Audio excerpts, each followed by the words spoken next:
Estás escuchando La Nación Podcast. A continuación, Camila Perochena y Santiago Rodríguez Rey te cuentan quiénes fueron los hombres y mujeres que dirigieron al país en sus primeros 200 años de historia en La Banda Presidencial.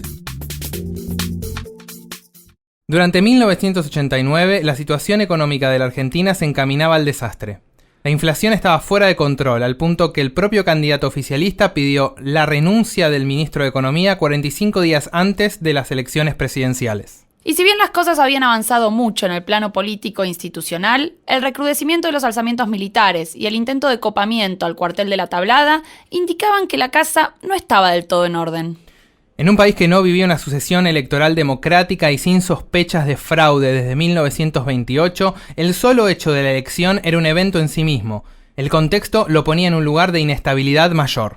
Con promesas de salariazo y revolución productiva en campaña, el gobernador de La Rioja se haría con la candidatura presidencial, algo inesperado para muchos. Luego, llegadas las elecciones generales, las ganaría con holgura. Sin embargo, sus promesas difícilmente podían ser sostenidas con el nivel de inflación y, argumentando la falta de alternativas, realizó un giro copernicano una vez que asumió, dando lugar a un plan de reformas de mercado y apertura comercial. Luego de 2 años de idas y vueltas, se llegó por fin a la que sería una marca de su gobierno, la convertibilidad, y con ella una revolución, el fin de la inflación. Con esta espada política se alcanzó también la reforma constitucional y la reelección. Pero distintas crisis económicas globales probarían que atarse de manos monetariamente tiene sus ventajas, pero también sus desventajas, y hacia el final del mandato el país entraría en una fuerte recesión. Es tiempo de realineamientos geopolíticos y atentados, apertura económica y privatizaciones, crecimiento económico y aumento de desocupación, una nueva constitución, viajes a la estratosfera y las obras escritas de Sócrates. Se coloca la banda Carlos Saúl Menem. Mi nombre es Santiago Rodríguez Rey. Y yo soy Camila Perochena. Bienvenidos a la Banda Presidencial. Un sistema de vuelos espaciales. El país se encuentra bajo el control operacional de la Junta Militar. Conducir es persuadir, y al hombre siempre es mejor persuadirle que obligar. No somos nosotros el problema. En primer lugar, anuncio que el Estado argentino suspenderá el pago de la deuda externa. Para conocer una persona es tan importante lo que hace como lo que no está dispuesta a hacer. He decretado el estado de sitio en todo el territorio nacional. El radicalismo no lo mueve el rencor, el odio ni el deseo de revancha. Desde hace 10 años el radicalismo viene bregando por la normalización del país. ¡Mentira! ¡No existe la libertad sin justicia! Vengo a proponerles un sueño. Si quieren venir, que vengan, les presentaremos batalla.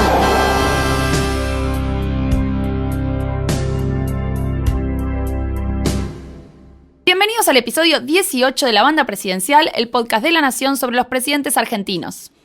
No me vengan con el erotismo del poder. ¡Epa, kinky! Y relaciones carnales. En este episodio tenemos igual un reto, y es ver quién es el primero que se le escapa imitar a Menem. Si pudiéramos pasar todo el episodio de Alfonsín sin decir «estoy persuadido», creo que vamos a poder pasar este sin decir un yuyito o anillaco. Y bueno, y quedar como malos porteños, ¿no? Pero porteño vos, yo no. Peor yo.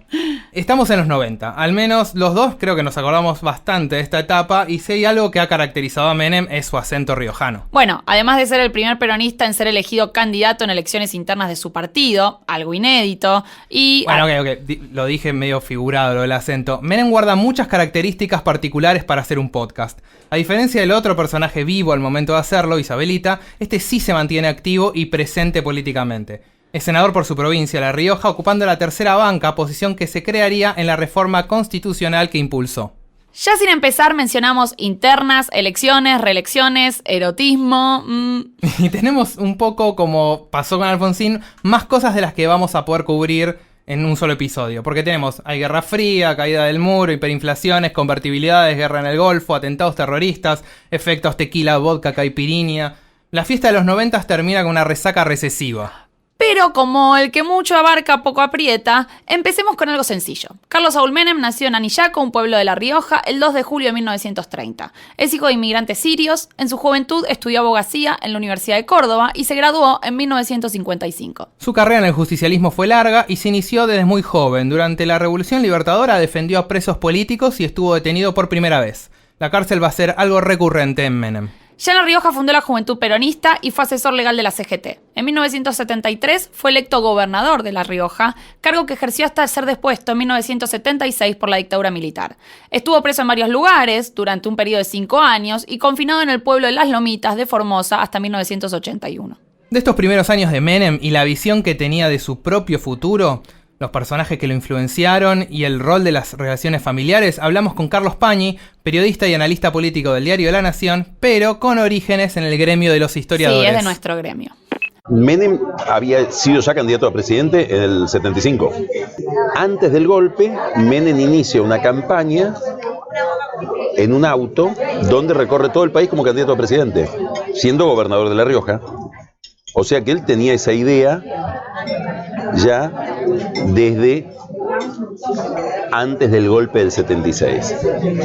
Y cuando él asume como presidente, en el discurso, creo que es el discurso que da en el Congreso, habría que leerlo bien, él dice: Señor, desde lo más profundo de mi calabozo yo te pedí que llegara el día en que yo fuera presidente, y ese día ha llegado. O sea, él mismo ve que hay un plan divino en su candidatura desde que estaba en la cárcel en Magdalena, pero él tiene un plan muy original de ser presidente. Yo creo que Menem tiene una visión mesiánica de sí mismo, con un narcisismo infinito. Probablemente se debe haber metido en política para ser presidente.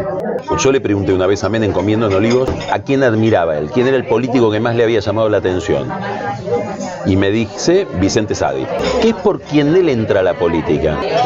Porque la anécdota que yo tengo, que creo que la cuenta él o está contada en algún lado, pero creo que la cuenta él, es que Vicente Sadi era muy amigo de su padre. Claro, todos sirio-libaneses o sirios del noroeste. El padre de Menem, un tipo comerciante importante de la zona. Que yo tengo entendido que el que estaba metido en política era su hermano en el Partido Demócrata. Eduardo Menem era de la juventud del Partido Demócrata. El pase del conservadurismo al peronismo es un pase muy importante para entender la instalación del peronismo en todo el norte de la Argentina, desde la época de Perón. Pero volvemos a Menem. Entonces, ahí hay, primero, un gran trabajo de Menem. Una campaña excepcional de ir pueblo por pueblo, persona por persona, saludando. Mucha gente que nunca lo había visto a Menem en su vida creyó haberlo visto porque en su pueblo había estado, digamos, se generaba el mito de yo lo conocía a Menem, no lo había conocido. En el 75 Menem ya había recorrido toda la Argentina como candidato a presidente. Con la transición democrática de 1983, fue nuevamente electo gobernador de La Rioja con el 55% de los votos. Ya entonces Menem comienza a mostrar una amplitud para tejer alianzas y avanzar en la construcción de un frente que vuelva a posicionarlo para su destino, llamémosle providencial. Marcela Ferrari, historiadora de la Universidad de Mar del Plata, que nos estuvo ayudando en el episodio de Alfonsín, nos cuenta los elementos del entramado de Menem. No aparece la candidatura de Menem, se hace visible la candidatura de Menem, que ya venía anunciando sus intenciones de ser candidato presidencial desde el 85 y que venía construyendo un movimiento interno dentro del propio justicialismo. Como gobernador de La Rioja, comienza a armar un conglomerado, una coalición que excede al propio peronismo. Comienza a buscar gente de otros partidos, sobre todo la Democracia Cristiana. Herman González, por ejemplo, viene de esa vertiente. Gente más de la derecha del peronismo, como su propio hermano, Eduardo, ¿no? Y otra gente que viene allí. Gente que venía de Intransigencia y Movilización Peronista, que era la que había cobijado al ala de los montoneros. Entonces hace una gran coalición interna en su provincia, y una vez que él logra primero vencer en las internas, ganar la gobernación, comienza a hacer movimientos en sentido semejante hacia otras provincias.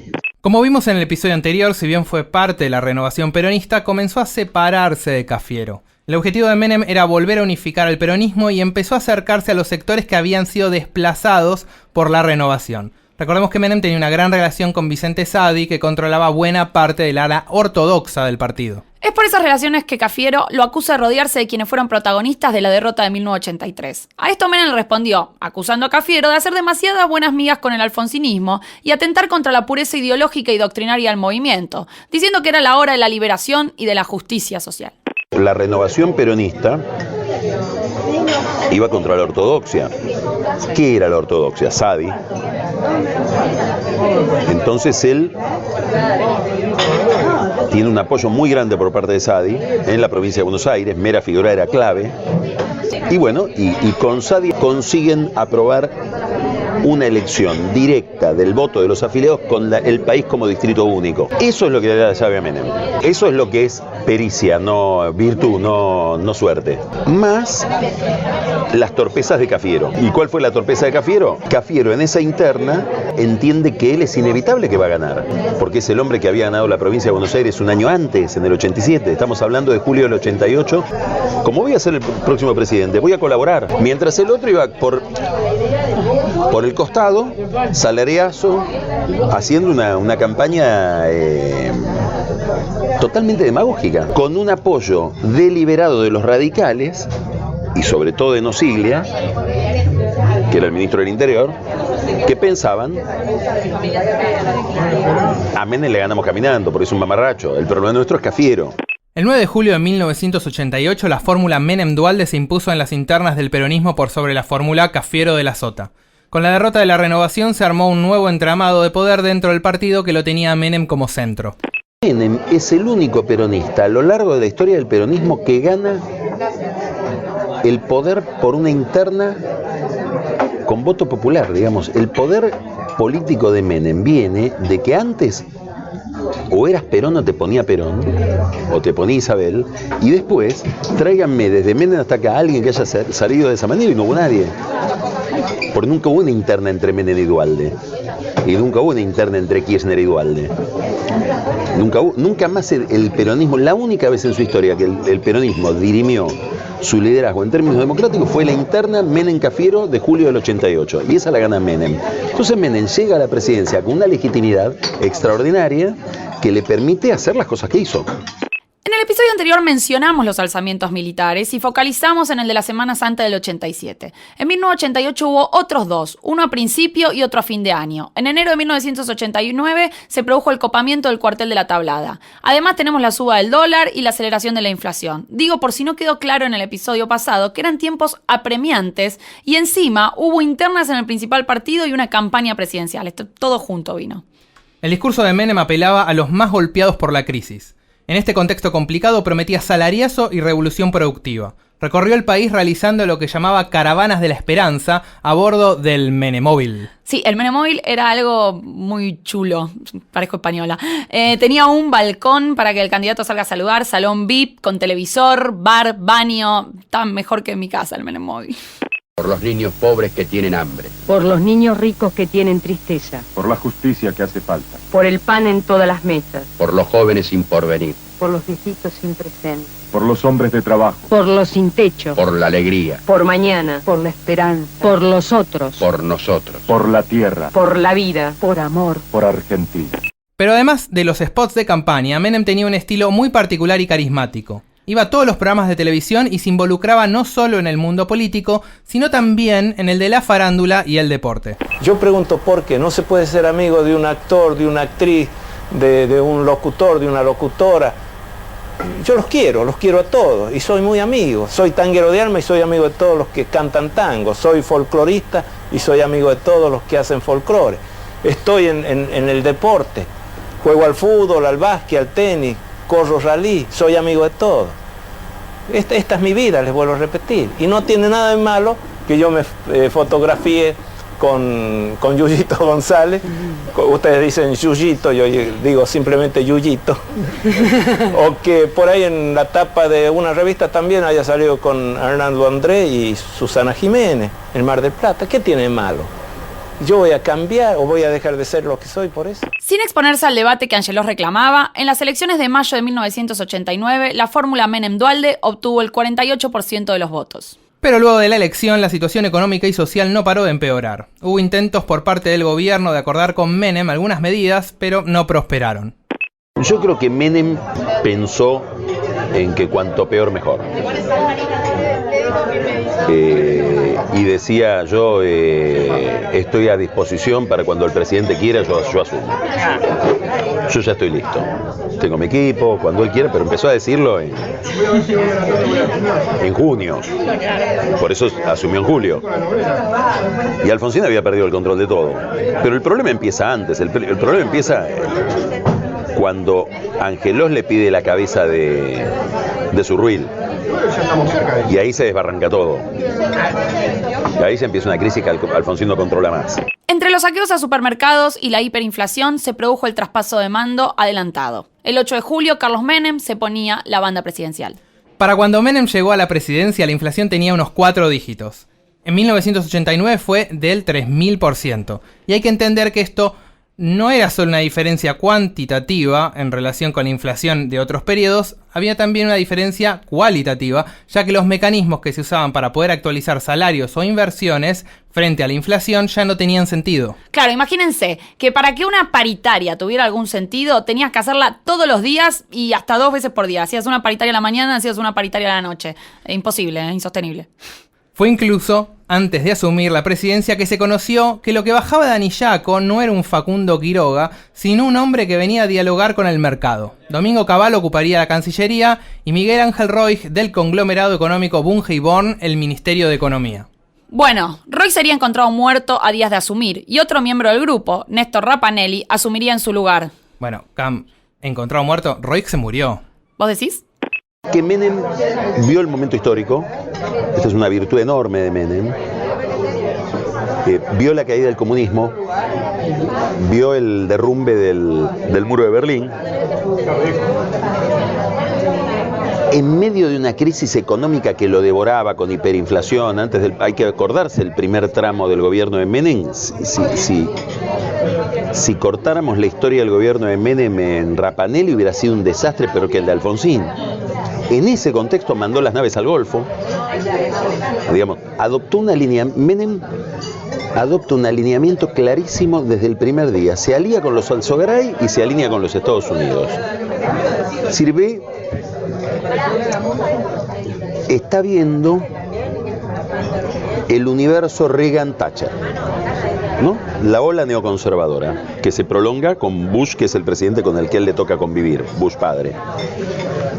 Y en ese contexto genera una especie de ingreso brutal de la Argentina al capitalismo. Eso es revolucionario y catastrófico, porque lo hace con un régimen de tipo de cambio fijo que termina devorándoselo a él. Privatizó las jubilaciones, privatizó YPF, digamos, hizo cosas que vos decís están totalmente fuera de escala. En un país donde casi ningún presidente puede hacer nada. Y yo eso lo conecto con la interna del 88. Para mí puede hacer muchas cosas porque tiene un nivel de legitimidad política que no lo tenía nadie en ese partido. Pero para el tipo de cambio fijo falta un poco. Eso sí, la lectura del mundo cambiante es importante porque frente a la pregunta ¿qué hacemos frente al caos? La respuesta que empezó a ser más popular en esa época es que se necesitaba achicar al Estado y realizar reformas de mercado, algo que en nuestro vecindario ya se veía aplicado en lugares como Chile y Bolivia. Sin embargo, le llevó 2 años a Menem terminar de definir cuál sería el rumbo a seguir, y el primer ensayo con Bunge y Born sería frustrado. Ese primer intento de delegar el manejo de la economía a los grandes grupos empresarios locales nos los cuenta Sebastián Echemendi, investigador de CONICET y profesor de la Universidad Torcuato Di Tella. Hay 2 momentos claros. Uno es, Menem llega en el medio de, como se llega muchas veces en la Argentina, ¿no? Sin ningún norte definido, ¿no? Con el medio de la hiperinflación, crisis financiera del Estado. Su primera alianza empresaria, para ir al punto, es, ¿se acuerdan del plan Bunge y Born, ¿no? Digamos, una alianza, si quieren, de una apertura mucho más rápida, más dura, y con el grupo Bunge y Born, ¿no? Con ministros que venían del grupo, a avanzar esa estrategia pro mercado. Eso implicaba una alianza con, si quieren, el empresariado más aperturista, ligado no solo al sector de alimentos, que tiende a ser el más aperturista, puede ser más competitivo, sino dentro de los alimentos, esto no era solamente Copal, sino que era fundamentalmente los traders. Bunge y Born es un grupo, digamos, de traders que comercia granos y que prefiere una apertura financiera para financiar esa exportación y digamos, arancelaria para poder exportar todo lo que puede, en un escenario donde no tiene que competir con nadie. O sea, los perdedores ahí eran los grupos que habían sido engordados durante la última dictadura y que habían sido muy del entorno de Alfonsín. Los capitanes de industria de estos, los que estudian los que se estudiaron en los 80, Piazza, Osteí, etcétera, que eran los empresarios de los sectores llamados más secundarios, si quieren, los de insumos, ¿no? Como puede ser petroquímica, papel, plástico, acero desde ya, o petróleo, digamos, ¿no? Todos esos empresarios que eran menos competitivos quedan al margen al principio, ¿no? Y uno podría decir, desde el punto de vista de su manejo de divisas, etcétera, muchos dicen que torpedean ese primer intento de estabilización porque una apertura irrestricta liderada por quienes tenían menos que perder con esta integración al mercado sin protecciones, eran ellos también, ¿no? Recordemos que en la liberalización no solo pierden los trabajadores, los sectores populares que pueden quedar sin trabajo o sin la competencia, sino sectores empresarios protegidos, ¿no?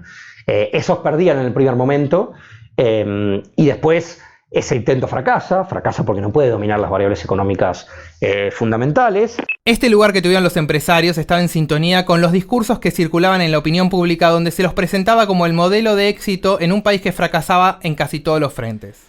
Todo esto era difícilmente digerible para el peronismo. Tener un empresario de Bunge y Born en la cartera de Economía no le generaba mucho placer. Pero la gravedad de la crisis y la legitimidad que tenía Menem acompañaron este giro ideológico de su partido. Así fue como avanzó la ley de reforma del Estado y la ley de emergencia económica, que le daban al Poder Ejecutivo la posibilidad de privatizar las empresas estatales, suspender derechos laborales, renegociar la deuda y bajar las tarifas aduaneras. Ahora, la pregunta sería ¿cómo fue que los diversos sectores del peronismo aceptaron y acompañaron estas reformas que iban a contramano de lo que tradicionalmente defendían? Bueno, eso le preguntamos a María Victoria Murillo, politóloga, docente e investigadora de la Universidad de Columbia, donde dirige el Instituto de Estudios Latinoamericanos. Hay gente que dice que Menem, Javier Corrales dice que Menem convenció al partido peronista. Steve Levitsky dice que Menem no convenció al partido peronista, sino que mantuvo esas políticas, Ed Gibson también, y le fue dando concesiones, o sea, clientelismo, empleo público en las provincias. Mi impresión también es que definitivamente yo coincido con el terreno de que hubo concesiones, y también me parece que las concesiones algunas veces implicaban alguna política pública focalizada. Por ejemplo, los sindicatos no querían que se toque el tema de la asociación, la ley de asociaciones sindicales. Entonces eso no se tocó. Se jugó mucho con las obras sociales, el tipo de desregulación, se les dio concesiones de propiedad participada. Se les dieron concesiones al sindicalismo. En ese caso, mi impresión es que hubo sectores que supieron conseguir concesiones. El sector automotriz en particular consiguió un régimen automotriz que lo eximió de la apertura económica. Entonces me parece que sí hubo concesiones, pero fundamentalmente concesiones en algún aspecto regulatorio y en otro en darles empleo público, en darles recursos, mucho más que para mí no hubo un proceso de convencimiento, y es por eso que el peronismo puede rápidamente virar ya con Duhalde en otra dirección. Pero bueno, no todos apoyaron. Un grupo de diputados del PJ no acompañó las primeras políticas del gobierno y se formó ya en 1990 el denominado Grupo de los Ocho, con integrantes como Germán Abdalá, Darío de Alessandro, Juan Pablo Cafiero y Carlos Chacho Álvarez. La sutileza que tenés para nombrarlo a Chacho. Ya que estamos, aclaremos, bueno, también tenemos a Bordón, que era el gobernador de Mendoza, y Massa Chesi, que era el gobernador de Río Negro. Bien, pero no nos desviemos que recién estamos en enero de 1990. Entonces, Menem lanzó varios decretos durante estos 2 años para llevar adelante la privatización de Entel, Aerolíneas Argentinas, ferrocarriles, rutas. Nosotros hemos ideado un decálogo que dentro de unos días se conocerá, que es el decálogo menemista de la reforma del Estado. El mandamiento 1 son palabras de Menem, él no lo conoce aún. El mandamiento 1 está extraído de sus muchos discursos, dice así: nada de lo que deba ser estatal permanecerá en manos del Estado. Pero estas privatizaciones se hicieron rápido, con intervención de los propios empresarios y sin casi introducir regulaciones públicas. Tampoco se establecieron reglas claras de competencia, lo que afectó los resultados de las reformas. Cuando se privatizaron los grandes servicios, ahí los grupos nacionales fueron operadores, y en algún sentido operadores financieros, es decir, tenían los contactos locales, pero que se llaman Telefónica, Edenor, Edesur. Generalmente entraron estos grupos locales, Techint, Macri y otros, pero no eran los operadores directos, ¿no? Los operadores directos eran empresas extranjeras, ¿no? Telefónica en el caso de España, Aguas Argentinas, etcétera, ¿no? Digamos, fueron todas empresas internacionales, ¿no? Los servicios, básicamente. Ahora, cuando la privatización los afectaba en su sector de operación, ahí sí la privatización se hizo con un grado alto, con muy baja competencia y compensación a los grupos nacionales. Por ejemplo, las áreas centrales de petróleo fueron para Pérez Compán y Tecpetrol. Y eso fue una disputa política, yo la trabajé en el libro, no estaba cerrado que se iba a hacer así, ahí hubo mucho político, por eso a veces cuando de los sectores de izquierda se dice, bueno, el neoliberalismo es un tipo que está en una habitación y digita, ¿no? Con una botonera, y la verdad que no fue así. En un momento Menem tuvo que hacer mucha política, y sobre todo Cavallo, ¿no? ¿Qué quiere decir que tuvieron que hacer mucha política? Bueno, negociar este toma y daca, dónde iban a entrar los de afuera y los nacionales. Eventualmente se privatizaron empresas como Administración General de Puertos, Aerolíneas Argentinas, Aeropuertos, Agua y Energía, Área Material de Córdoba Aviones. ¿Cuántos tenés en la lista? Y a ver, Banco Hipotecario, Canal 13, Petroquímica, Yacimientos Carboníferos Fiscal, 66. No podemos leer todas. Sigamos. Oh. No solo había que darle compensaciones a los empresarios locales que se iban a ver afectados con estas privatizaciones, sino también a los sindicatos. Los sindicatos habían apoyado a Menem en la interna contra Cafiero, en parte porque Menem había prometido el salariazo. Y sin embargo, cuando Menem llegó, y no fue solo el caso de Menem, las políticas que implementó estaban muy lejanas de la promesa populista y eran realmente políticas neoliberales. A los sindicatos un poco esto los agarró por sorpresa, pero por otro lado estaban en una circunstancia que no tenían mucha alternativa. O sea, la desesperación de los sindicalistas era el empleo desaparece, los salarios se licúan. Entonces viene Menem y le dice, esta es la situación, hay que hacer esto. No, créeme que no puedo hacer otra cosa, a mí no me gusta, yo no soy neoliberal, es lo que hay. Y ellos de algún modo dijeron, bueno, tal vez mejor que lo haga Menem, que al menos no va por nosotros, realmente lo hace porque hay que hacerlo, que alguien a quien no tenemos confianza. En ese momento entonces el sindicalismo yo creo que reaccionó con menor dureza que la que hubiera reaccionado si las reformas las hubiera implementado otro, pero sin embargo el sindicalismo se dividió. No fue unívoca la respuesta, hubo un sindicalismo menemista y un sindicalismo más opositor. El sindicalismo peronista históricamente tiende a dividirse, no es la primera vez que pasa. El sindicalismo menemista en ese sentido tenía un discurso al menos de un sindicalismo más modernizante. Mi impresión igual de conversar con ellos es, bueno, esto no había alternativa, es lo que está pasando en el mundo, mejor que lo haga uno de los nuestros que lo haga otro. Confiamos que nos va a dar cosas que atemperen el costo social. Los gremios afectados entonces recibieron una serie de concesiones como una parte de las acciones de las empresas privatizadas y planes de retiro para los cesanteados. Por supuesto que siguió habiendo sindicalistas que se oponían y que lo tenían Ubaldini a la cabeza. Pero estas huelgas estaban dispersas y resultaron bastante ineficaces en esta primera etapa. Después van a empezar a plantarse un poco más. Hubo momentos de desencuentro, de nuevo, incluso con el sindicalismo más menemista, hubo un momento de unificación del sindicalismo cuando Menem empezó a tocar lo que el sindicalismo argentino, yo denomino sus recursos organizacionales, el tema de las obras sociales, cuando empieza a tocar intereses puramente sindicales, el sindicalismo se retrae, se unifica y hace la primera huelga general contra Menem. Pero si uno piensa la cantidad de huelgas sindicales que hubo contra las políticas de ajuste de Alfonsín, que eran mucho más tímidas que la política de ajuste de Menem, y ni Alfonsín no tuvo esa capacidad de hacer las reformas estructurales, de abrir la economía, de privatizar todo, incluso el petróleo, las pensiones. Es increíble lo tolerante que fue el sindicalismo, al menos el ala menemista con Menem. Pero ni siquiera el Poder Judicial iba a poder darle un freno a las reformas, ya que Menem amplió el número de jueces de la Corte Suprema, que pasaron de 5 a 9, dándole una mayoría automática al gobierno. También no podemos dejar afuera la política exterior, que tuvo varios cambios y acciones. A la mencionada participación de Argentina en la Guerra del Golfo podemos mencionar el llamado al laudo arbitral de Laguna del Desierto y muchas cosas más. Hablamos con Juan Tocatelián, doctor en Relaciones Internacionales y profesor de la Universidad Torcuato Di Tella, para que nos resuma este giro en los 90. Si uno hace un trazado de la Argentina desde 1880 hasta el gobierno de Menem, se encuentra con dos grandes ciclos en la política exterior argentina. Menem, cuando llega, inicia a mi modo de ver lo que podríamos llamar un tercer ciclo, pero este es un ciclo corto. Termina la Guerra Fría, empieza la posguerra fría, la crisis de la hiperinflación. Y él tiene un conjunto de creencias y un conjunto en su entorno que tiene una visión estratégica de hacia dónde debe ir Argentina.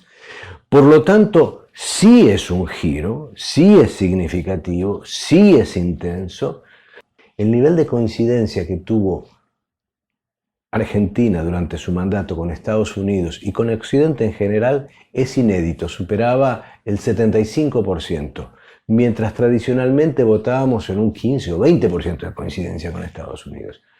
¿Eso le trajo una relación más estrecha con los Estados Unidos? Sí, pero también derivó en algunos problemas en otras relaciones. Por ejemplo, en el tema Malvinas, por ejemplo, en la relación con Brasil creando tensiones.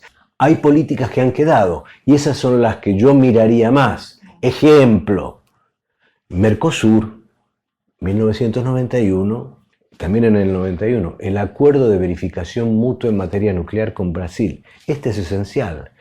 Debemos también desagregar los temas para ver aquellos que fueron sustantivos y perduraron y aquellos que generaron una expectativa, a mi modo, desmesurada, esta alianza con los Estados Unidos como si fuera una solución estratégica para Argentina, que mostraron los límites. Mientras tanto, el frente político no estaba todavía estabilizado. La política de Menem había apuntado a la reconciliación.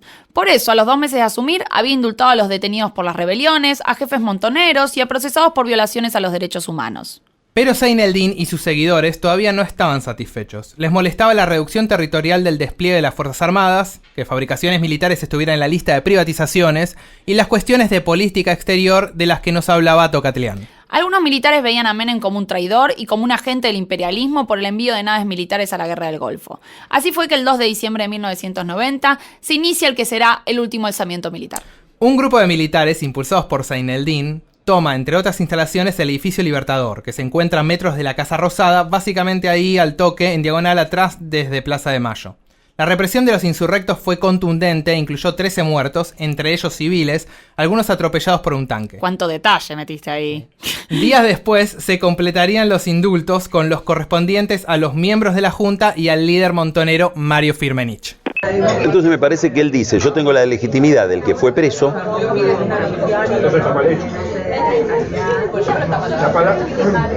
Tengo a los montoneros dentro de mis filas. Hay que mirar esto, hay que mirar los actos en River, con todos los montoneros que rodeaban a Mario Montoto apoyando al gobierno, la campaña de Menem. Había mucho componente montonero dentro y de izquierda peronista del gobierno de Menem.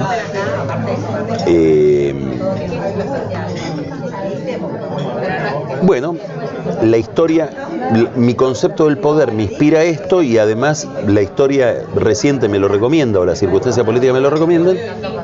Hago el indulto para los dos lados. Y se terminó. Y se terminó la historia.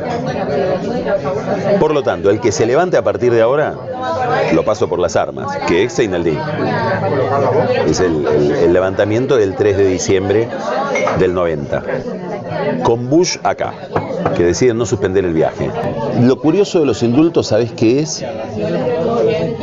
Y de la recreación de la historia, etcétera, que en el momento yo no recuerdo que deben haber provocado, sin duda provocaron mucho malestar privado en mucha gente, pero no provocaron una ruptura política. Entonces me parece que en ese contexto sí deben haber producido y produjeron mucho dolor en gente, no solo en víctimas y familiares de víctimas, sino militantes de derechos humanos, gente que tiene una visión distinta sobre eso. Pero me parece que estaba en un momento de irracionalidad positiva, Menem. Esos momentos donde te perdonan todo.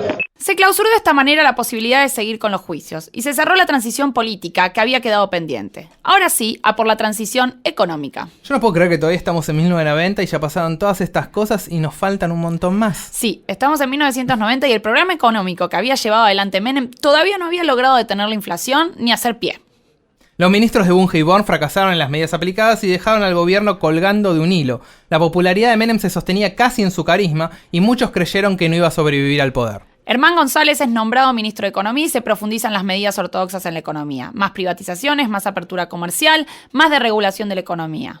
Además, se lanzó el Plan Bonex, que convirtió los depósitos bancarios en bonos públicos a 10 años. Si bien para mediados de 1990 la inflación había declinado, volvió a acelerarse a inicios de 1991.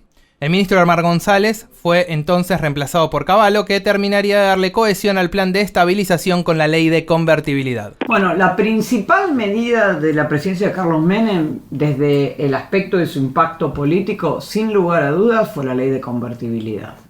O sea, recordemos que en la década del 80, cuando vos seguro no habías nacido y yo era adolescente, cantábamos una canción que era Cuando el día en que las vacas vuelen y que en la Argentina baje la inflación. O sea, yo no tenía recuerdo desde mi nacimiento, desde que tengo memoria hasta la década del 90, siempre hubo inflación. En ese sentido, yo creo que el control de la inflación a partir de la ley de la convertibilidad fue la principal medida, una medida que después tuvo consecuencias complicadas, que tomó Menem y que cambió lo que la opinión pública pensaba. O sea, le dio esa posibilidad de hacer casi el milagro. Para llevar adelante la convertibilidad, ya se encontraba como ministro de Economía Domingo Felipe Cavallo, que asumió el 1 de marzo de 1991. Bajo su plan, a través de una ley, los australes pasaban a ser cosa del pasado. Volaban 4 ceros y la nueva moneda volvía a llamarse peso, ahora convertibles a razón de $1, $1. Se exigía que el Banco Central mantuviera reservas que totalizaran el 100% de la base monetaria interna y se prohibió así la emisión monetaria sin respaldo. Menem y Cavallo van a formar un equipo que se transformará en la columna vertebral del gobierno, un dúo dinámico liberal. Los problemas de cartel vendrían más tarde. Fue un equipo y fue un equipo muy duradero hasta el 96, ¿no? Menem se da cuenta de que había que operar políticamente con los actores de la ISIS, si querés, ¿no? Pues después hay una parte que no hablamos todavía con el costado sindical de toda esta operación, ¿no? Menem se da cuenta de eso y lo busca a Cavallo, que por un lado tenía los saberes técnicos, y por un lado Cavallo tiene esa política. ¿Cuál es la diferencia entre Cavallo y Roque Fernández, amigos? Amigues. Roque Fernández es un señor que no quiere que lo molesten. Es un teórico de Chicago, estudió los libritos, vino acá y no sabe lo que es la política, no le importa. Cavallo era un tipo que quiso ser diputado por el peronismo, programó la Mediterránea, ambicioso, como vimos después en la Alianza. Nadie que no sea un ambicioso político puede entrar en lo que fue la Alianza después, ¿no? Digamos. O sea, un tipo ambicioso que quiere hacer política. Entonces ahí fue el tándem justo y con conocimientos técnicos. Menem, que se da cuenta que tiene que abrir la mesa a esos sectores, que no va a poder hacer una alianza sin trabajadores y con los sectores puramente exportadores, a la chilena, si querés, digamos, exportadores / financieros. Menem, que es un político inteligente, se da cuenta de eso y necesita a alguien que le opere eso. Y el ideal era Cavallo, y por eso hicieron un tándem que desde el punto de vista, para gobernar este país, desde el punto de vista, no digo, saco los criterios valorativos, si te gusta más el neoliberalismo, pero desde el punto de vista de el management político fue brillante, digamos. Pero además de la convertibilidad para el control de la inflación, las privatizaciones, la apertura comercial y la desregulación de la economía van a continuar y a profundizarse. La necesidad de controlar la inflación, me parece que eso era algo que se veía como una emergencia para todos. Ahora, las reformas estructurales, ahí me parece que ya hay otro paso. El menemismo o Cavallo o quien sea, empaquetó todo junto, y hay otros países donde las reformas fueron más graduales que en Argentina. A ellos se les vendió, bueno, si querés frenar la inflación hay que hacer todo esto. Parte tenía alguna lógica, o sea, si vos abrís la economía, de algún modo empujás los precios hacia abajo, pero hay un costo en el sector interno, doméstico, que no es competitivo. Yo creo que gran parte de ellos realmente creyó que no había alternativa. No sé si todos, algunos otros habrán aprovechado la oportunidad, pero no era un argumento tan descabellado, dado que la mayor parte de los países de la región estaba implementando políticas similares después de haber intentado otras cosas. Las políticas heterodoxas que había intentado Argentina, Brasil, México, Perú, no habían funcionado. Entonces había esa sensación de que no había mucha alternativa. Bien. En un principio este cóctel funcionó. Permitió reducir drásticamente la inflación y esto le garantizó a Menem el triunfo en las elecciones a legisladores y gobernadores en 1991, el mismo año que entró en vigencia. Esto dio inicio al momento dorado del menemismo. Sí, sobre todo mucho dorado, pizza, champagne. La economía iba a crecer entre 6 y 9% los siguientes 3 años. También creció el crédito al consumo y la inversión, y la pobreza bajó. El plan de estabilización tuvo un fuerte apoyo en la opinión pública y los costos sociales de las medidas eran vistos todavía como efectos transitorios. Las consecuencias de la apertura económica, que fue enorme, las consecuencias del proceso de desregulación, hubo un decreto en 1990 que desregula gran parte de la economía.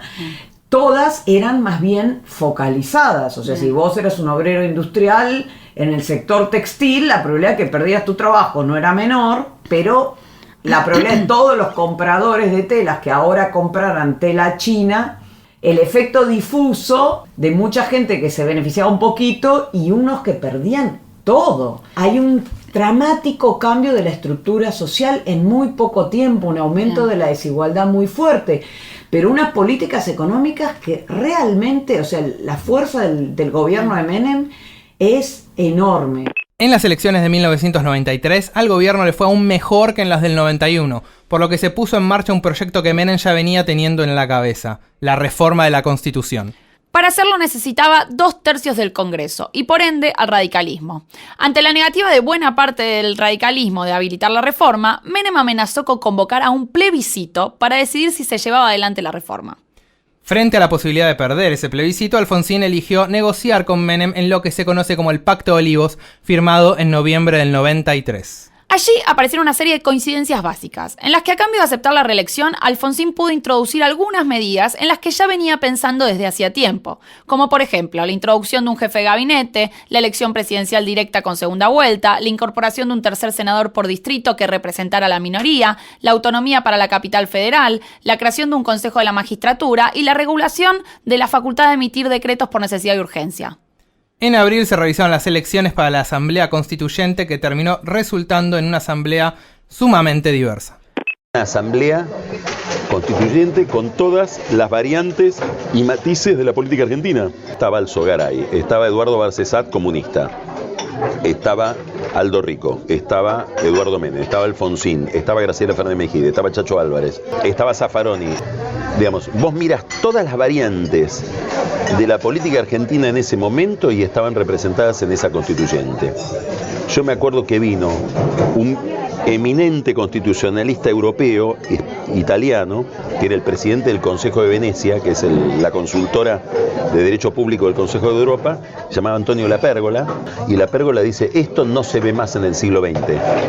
Es decir, que una constitución se pueda reformar en una asamblea constituyente elegida por voto proporcional, con semejante diversidad de expresiones, con un tiempo acotado, porque se hizo en 3 meses. Si ustedes me preguntan qué le interesaba a Menem de la Constitución, solamente la reelección. Digamos, el genio de Menem fue, yo me llevo la reelección y la Constitución que le haga Alfonsín.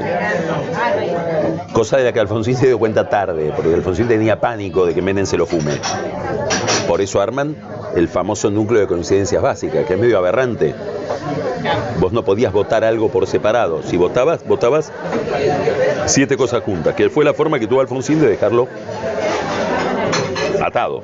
El que no estaba muy contento con la reforma era Duhalde, que ya se había hecho los rulos para ser el candidato por el PJ en el 95 y que parecía iba a tener que seguir esperando su turno.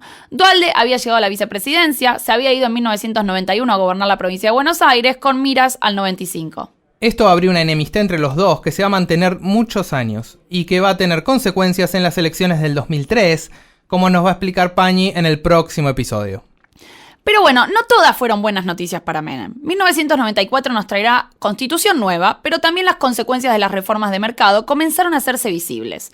También es el año del segundo atentado terrorista en el gobierno de Menem, luego de que se produjera en 1992 el atentado a la Embajada de Israel. En julio de 1994 se produjo el atentado a la AMIA, una bomba estalló en la sede de la Mutual Judía que causó 85 muertes.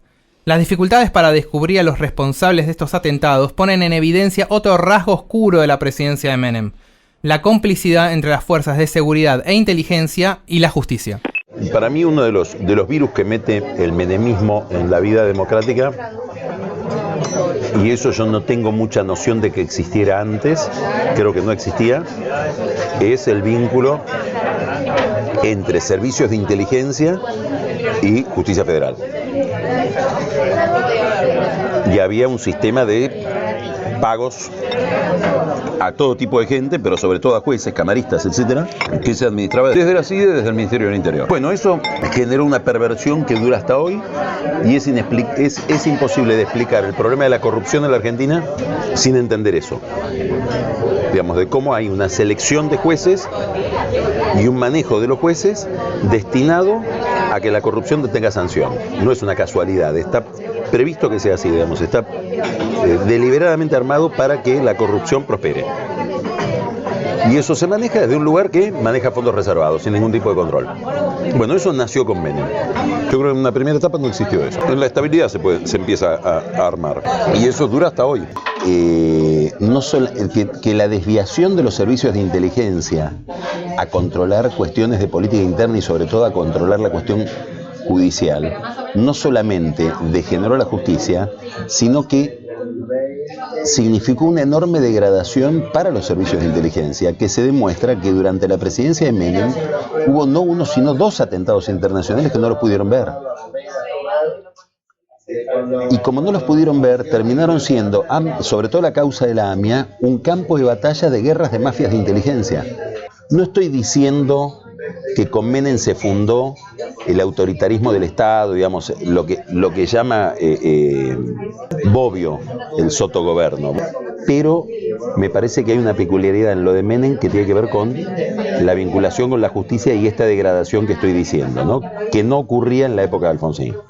Casos que pondrían en evidencia las complicidades sería la cuestión del contrabando de armas que involucraba al ejército y a varios ministros, la familiaridad repentina con el nombre de Chabrán y la propia muerte del hijo del presidente en un accidente teñido de sospechas. Y en este contexto llegó a fines de 1994, directo desde México, un tequila que nos daría una terrible resaca. Las tasas de interés internacionales subieron, se desató una crisis financiera en México y apareció de nuevo el fantasma de la inestabilidad. Esta situación le permitió a Menem presentarse en la campaña presidencial de 1995 como el único candidato que podía estabilizar la economía frente a la tormenta. Así fue como obtuvo un 49% de los votos frente a una oposición dividida entre el Frepaso de Bordón Álvarez y la UCR de Masachesi y Antonio María Hernández. ¿Quién? Exacto. Durante el segundo gobierno de Menem, la situación ya no sería la misma. La economía rebotó en 1996 y continuó creciendo en el 97, pero para el 98 los números se desacelerarían fuertemente. Estamos ya en este momento, después de haber estado prácticamente a la cola de los países de la Tierra, entre los 10 mejores países del universo. Y no tengo la menor duda que al final de mi mandato estaremos entre los 10 mejores de la Tierra. Pese a esta mirada optimista interplanetaria por parte de Menem, la aparición de protestas y paros demostraban que la relación entre el gobierno y la sociedad civil ya no era la misma, incluso pese al crecimiento económico.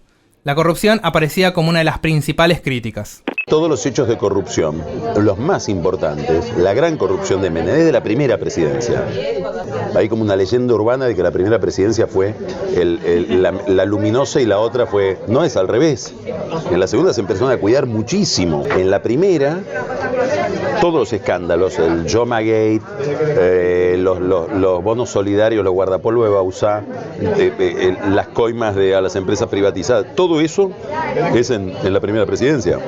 En la segunda presidencia, el mal humor social, que esto es muy de la cabeza mafiosa de la sociedad argentina, dejaste de dar las prestaciones que me daba, yo ahora te empiezo a denunciar por corrupto. El 12 de septiembre de 1996 se da una protesta particular, un apagón, que es acompañado por el golpe de cacerolas. Se da el primer cacerolazo que presagiaban un 1997 electoral cuesta arriba. Y cuesta arriba fue. Por un lado, Cavallo abandonó el gobierno en 1996 y fundó su propio partido, Acción por la República, que en alianza con otro partido de otro exministro, Gustavo Vélez, alcanzarían un importante tercer lugar en la capital en 1997 con un 17% de los votos. Por el otro, la conformación de la alianza en el arco opositor, sumado buena parte del Frepaso y el UCR, conformó una opción electoral atractiva para quienes querían enviar un mensaje moral al gobierno. Y no solo moral, la situación de los desempleados se volvía cada vez más desesperante ante la falta de competitividad y el cierre de industrias. Generaste un régimen de desocupación del 18%, que no hubo ningún tipo de que... Si vos mirás los modelos europeos, y no te estoy hablando de Alemania, te hablo de países que se parecen un poco más a nosotros, como a España, digamos, ahí todos estos procesos, cuando vos tenés una, como se llama en la sociología laboral, una company town, ¿no? Una compañía que depende de Dios. Si vos San Nicolás sacabas Somisa, no te quedaba nada. Acá salvo arreglar con los sindicatos, no hubo nada, ¿no? Y yo no estoy haciendo una crítica a los sindicatos necesariamente, porque los sindicatos salvaron lo que pudieron. Lo que no hubo fueron procesos de atenuación de costos, ¿no? Te daban una indemnización, si no eras de los que habían negociado que se quedaban con la propiedad participada o se quedaban dentro de la empresa, te daban una indemnización, te la quemabas en un remis o en un kiosco y a los 3 años que hacías.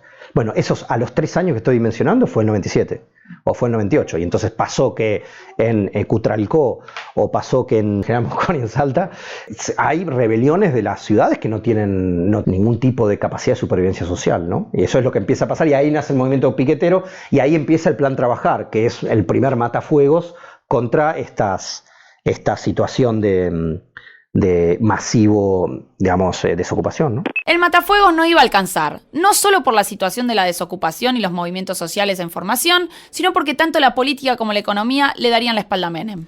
Por el lado político, la sucesión estaba en movimiento y ahora Duhalde no solo estaba persuadido que era su momento, sino que además había que salir de la convertibilidad.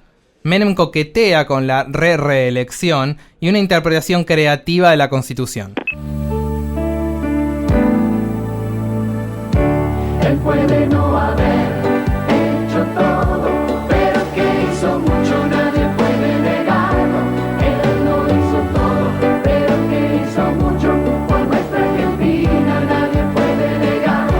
Un peso fuerte, Menem lo hizo. El respeto internacional, con él es verdad. ¿Cómo que ese spot dura casi 3 minutos? Y bueno, es que hizo mucho, nadie puede negarlo. En fin, Menem coquetea con la spot mediante, pero Duhalde amenaza con una consulta popular en la provincia y finalmente se aborta el proyecto de la tercera presidencia consecutiva. Si por el lado político los caminos se cerraban, por el económico también. Ya para 1999, los efectos de la crisis del sudeste asiático, el default ruso y la devaluación brasileña afectan fuertemente a la Argentina, que con su tipo de cambio fijo y déficit fiscal en aumento, mantenía su paridad cambiaria contra viento, marea y realidad. Cierto que Menem entrega un país mejor, más estabilizado en el 99, digamos, ¿no? Un país con inflación más baja, ya te diría a ese punto con deflación. En el sentido, la situación es incomparable con el que él recibe y ahí tiene un punto, ¿no? Pero también lo entrega con un sistema económico inviable en el mediano plazo, que es el sistema, digamos, este tipo de cambio fijo que sirvió para parar la inflación. Y te digo, ni siquiera tenés que entrar en cuestiones demasiado técnicas, o sea, el tipo de cambio fijo te sirve para parar la inflación, pero es un tipo de cambio que te da muy poca capacidad de reacción frente a las crisis externas y frente a los actores. Te ata mucho, ¿no? Por eso hoy, si vos ves hoy en el post-neoliberalismo, no hay países que tengan tipo de cambio fijo. El tipo de cambio fijo te saca mucho la capacidad de hacer política. Por lo tanto, lo que tendría que haber pasado, y es muy fácil decirlo desde esta oficina, es que en algún momento Cavallo, cuando tenías reservas y cuando tenías poder político, salgas de eso. Pero bueno, en política eso siempre se dice con el diario del lunes, ¿no?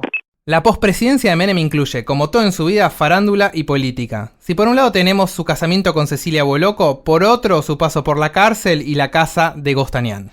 En el 2001 volvió a la presidencia del PJ Nacional y en el 2003 se presentó nuevamente como candidato a presidente. Y tras resultar ser el candidato más votado de la primera vuelta, decidió no presentarse a la segunda frente a Néstor Kirchner, dejando en el segundo candidato más votado la presidencia. Como decía la compañera Evita, renuncio a los honores y a los títulos, pero no a la lucha. Hoy más que nunca, la Argentina requiere contar con un poder político imbuido de la más plena y transparente legitimidad democrática. Lamentablemente, considero que este objetivo absolutamente necesario no está garantizado con el cumplimiento de la segunda vuelta electoral prevista para el domingo 18 de mayo. Estimo conveniente no participar en esta segunda vuelta electoral. A los millones de argentinos que me acompañaron con su voto, a todos ellos les digo que los llevo en mi corazón, que no bajaré los brazos y que pueden tener la absoluta seguridad que no abandono la lucha política, que ha sido y es la existencia y la razón de mi vida. Que Dios los bendiga y bendiga a nuestra querida Argentina. Desde 2005 es senador por La Rioja. En 2007 intentó ganar la gobernación de su provincia, pero no tuvo éxito. Al momento de hacer este podcast, Carlos Saúl Menem tiene 89 años. Alguna vez dijo que iba a llegar a los 104 como Ramsés II. La memoria de Menem se podría haber salvado si Macri hubiera tenido un final más exitoso que el que está teniendo. Claro, un éxito de Macri hubiera implicado una relectura de la experiencia de Menem y hubiera abuenado la experiencia de Menem frente a la opinión pública. Pero si Macri, que vino a hacer cosas, estoy simplificando mucho, pero la memoria simplifica. Si Macri vino a hacer cosas parecidas, a aliarse con Estados Unidos, a intentar abrir la economía, a favorecer el capital privado, a poner la iniciativa privada en el centro de la actividad económica, también termina como termina, con una recesión espantosa, quiere decir que lo de Menem se corrobora. No, estaba equivocado. 2 veces ya probamos. Les agradecemos mucho a Marcela Ferrari, Sebastián Echemendy, María Victoria Murillo y Carlos Pañi por participar en este episodio. Les recomendamos el libro de María Victoria Murillo, Sindicalismo, Coaliciones Partidarias y Reformas de Mercado en América Latina, y el de Sebastián Echemendy, La economía política del neoliberalismo. Como en todos los episodios, preguntamos quiénes deberían ser los presidentes en nuestro Mount Rushmore. Sebastián Echemendy nos dijo esto. Yo elijo 5 presidentes para nuestro Monte Rushmore. El primero es Roca, tuvo una idea de nación que es fundamental para lo que somos hoy, y eso a mí me importa. El segundo sería Perón, fundó un país sin excluidos. El tercer presidente que elijo es Alfonsín, porque refundó la democracia. El cuarto es Néstor Kirchner, porque refundó un país básicamente en términos económicos. Y el quinto presidente, o la quinta, es Cristina Kirchner, por ser la primera mujer. Básicamente fundó el estado de bienestar para todos aquellos que habían estado excluidos hasta ese momento, es decir, los sectores informales, vía la UH, las moratorias jubilatorias. Victoria Murillo, esto. Lo importante para mí de los presidentes es su capacidad de generar que la gente se sienta representada. Eso para mí es importante. Entonces, en ese sentido, personajes que han sido muy conflictivos o que han podido movilizar a los votantes, me parece, independientemente de su política pública, no es lo que está en Mount Rushmore, no. Pero que me parecerían importantes. Entonces, Irigoyen, Perón, Alfonsín, Eva Perón no fue presidente, así que no se la puede poner, pero es ese tipo de personajes que han podido generar una identidad que los sobreviva en los votantes argentinos. Les recomendamos suscribirse al podcast para no perderse el próximo episodio de La Banda Presidencial, cuando un alcalde de Buenos Aires llega por primera vez a la presidencia y tras un par de semanas de pánico y locura sucesoria, el primer gobernador de Buenos Aires, desde Mitre, se calza la banda presidencial. Antes entonces, yo soy Santiago Rodríguez Rey. Y yo soy Camila Perochena. Chau.